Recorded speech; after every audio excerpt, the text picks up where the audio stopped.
चलिए हम लोग देख रहे थे चैप्टर 5 इलेक्ट्रिक करंट। इसमें एक नया टॉपिक आपका है अपवाह वेग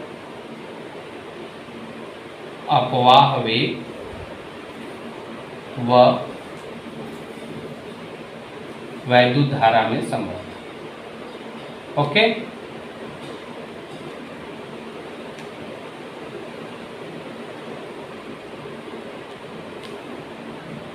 रिलेशन बिटवीन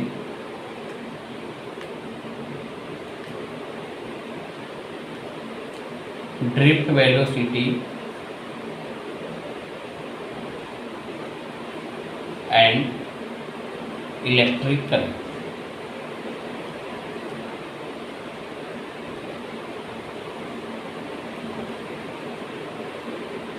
थोड़ा ध्यान दीजिएगा। मान लीजिए आपका ये एक कंडक्टर है,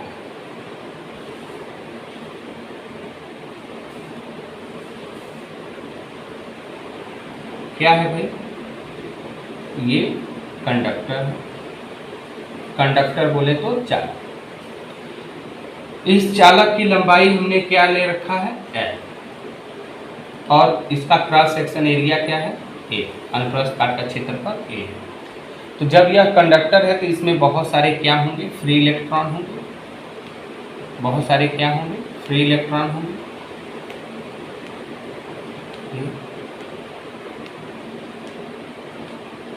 ओके, तो जैसे ही आप चालक के सिरे पर विभवांतर स्थापित करते हैं, क्या स्थापित करते हैं? विभवांतर। तो इन इलेक्ट्रॉनों पर वैद्युत बल लगने लगता है। इन इलेक्ट्रॉनों पर क्या लगने लगता है? वैद्युत बल, जिसके कारण यह गति करने लगते हैं। तो इनकी गति हमेशा निगेटिव टर्मिनल से, यह निगेटिव टर्मिनल है और यह पॉजिटिव टर्मिनल है, तो इनकी गति निगेटिव टर्मिनल से कहाँ होती है? पॉजिटिव टर्मिनल की होती है।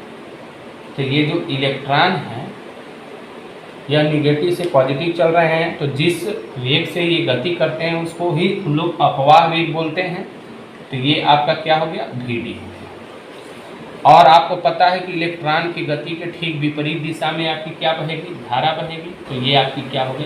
धारा हो गई। तो इसका मतलब धारा पॉजिटिव से कहाँ चल रही है? निगेटिव में। ओके, तो इसी I और Vd में हमको क्या देखना है? संबंध देखना है। तो अब थोड़ा सा ध्यान दीजिए। माना एकांक आयतन में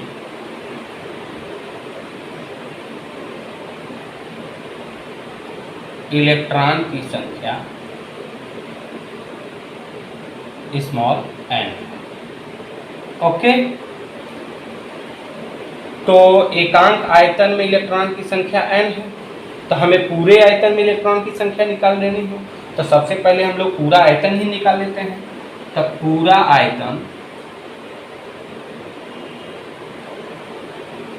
बराबर क्षेत्रफल इंटू के लंबाई, यही होता है। तो एकांक आयतन में इलेक्ट्रॉन की संख्या n है, तो पूरे चालक में या कुल चालक में? तो कुल चालक में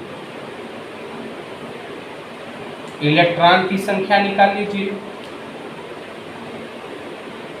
कैपिटल N तो हो जाएगा क्या? स्मॉल n इंटू के A इंटू के M, मतलब एकांक आयतन में इलेक्ट्रॉन की संख्या इंटू के कुल चालक, मतलब पूरा आयतन, A इंटू M। तो यहाँ से कुल चालक में आवेश का मान, कुल चालक में आवेश का मान, तो कुल चालक में आवेश का मान, तो आपको पता है कि Q इज इक्वल होता है कैपिटल N इंटू के E। तो Q इज इक्वल N की वैल्यू कितनी है? N A L इंटू के E। अब दोनों पक्षों में समय t से क्या करिए? डिवाइड कर दीजिए, भाग कर दीजिए। किससे? समय t से, दोनों पक्षों में। तो Q upon T is equal N A L upon T into E, ताकि दोनों पक्षों में t से t कट जाए तो इस इक्वेशन को कोई इफेक्ट ना पड़े। अब थोड़ा ध्यान दीजिएगा। आपको पता है कि Q upon T is equal क्या होता है? I, यही होता है। I is equal Q upon T। और वेग वेग बराबर होता है विस्थापन। तो दूरी कितनी तय करनी पड़ रही है, एल। समय कितना ले रहा है, टी। तो वेग बराबर विस्थापन अपॉन समय, डिस्प्लेसमेंट अपॉन टाइम। तो इसका मतलब q अपॉन टी की जगह क्या रखिए, आई रखिए, और एल अपॉन टी की जगह क्या रख दीजिए, वी टी रख दीजिए। यही आपका अनुगमन वेग और धारा में क्या है भाई, संबंध है। तो याद भी कर लीजिए, I इज इक्वल क्या होता है, एन, इसको आप ऐसे भी लिख सकते हो, ई A N e A v d. तो ये आपका क्या था भाई, अनुगमन वेग और धारा में संबंध, I is equal n e A v d. तो ये हो गया अपवाह वेग और वैद्युत धारा में संबंध। उसी प्रकार से हम लोग अगले टॉपिक में देखने वाले हैं अपवाह वेग और विभवांतर में संबंध। अभी तक हम लोग ने देखा अपवाह वेग और धारा में संबंध, अब देखेंगे अपवाह वेग और विभवांतर में संबंध। चलिए अगला टॉपिक। तो अपवाह वेग और विभवांतर में संबंध क्या है, तो थोड़ा सा ध्यान दीजिए। ये आपका कंडक्टर है, ये आपका क्या है, कंडक्टर है, और इस कंडक्टर की लेंथ कितनी है, L है, क्रॉस सेक्शन एरिया क्या है, A है। और जैसे ही आप इस कंडक्टर के सिरे पर विभवांतर स्थापित करते हैं भी, तो इसमें उपस्थित जो भी इलेक्ट्रॉन होते हैं उस पर वैद्युत बल लगने लगता है, जिस कारण यह क्या करने लगते हैं, वैद्युत क्षेत्र में गति करने लगते हैं। तो ये आपका जो इलेक्ट्रॉन गति कर रहे हैं निगेटिव टर्मिनल से कहाँ भाई, पॉजिटिव टर्मिनल की ओर, तो इस पर एक बल लग रहा है। वह जो बल वैद्युत बल है वह F इज इक्वल क्या लग रहा है, इन पर स्मॉल e इंटू के कैपिटल E। और आपको पता है कि कैपिटल E हमारा क्या है, वैद्युत क्षेत्र है। कैपिटल E हमारी क्या है, वैद्युत क्षेत्र की तीव्रता है। और वैद्युत क्षेत्र की तीव्रता E इज इक्वल होता है V अपॉन L।